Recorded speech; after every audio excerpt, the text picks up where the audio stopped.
Alice Fabre, bonjour. Vous êtes directrice des chantiers du Cardinal et vous nous parlez aujourd'hui des maisons paroissiales. On vous écoute. Bonjour Raphaël, merci de m'accueillir pour cette nouvelle chronique consacrée aujourd'hui aux maisons paroissiales.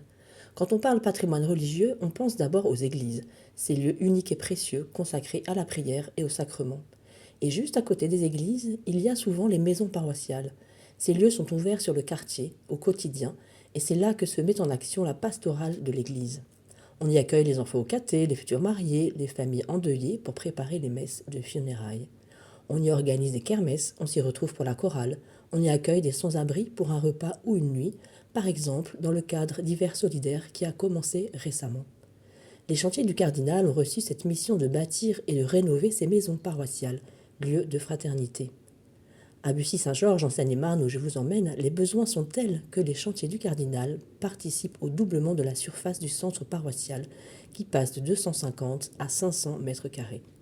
Le père Dominique Fontaine, curé de la paroisse, nous confie: autant l'église est grande pour accueillir plus de 1000 personnes, autant les salles paroissiales sont ridiculement petites par rapport aux besoins d'aujourd'hui.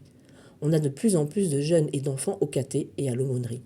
Collégiens, lycéens et catéchumènes, ça explose. Joie d'entendre cette nouvelle.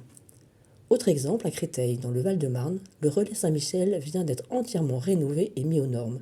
Ce lieu, déjà bâti par les chantiers en 1959, accueille toutes les activités de la paroisse, mais plus encore. Il est un lieu d'accueil, d'écoute, d'alphabétisation, d'accompagnement pour les plus démunis du quartier.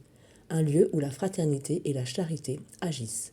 C'est aussi dans les maisons paroissiales que l'Église est à l'œuvre. Et c'est là que les chantiers répondent présents grâce aux donateurs. Merci beaucoup Alice Fabre. Je le rappelle, vous êtes directrice des chantiers du Cardinal. Excellente journée à vous.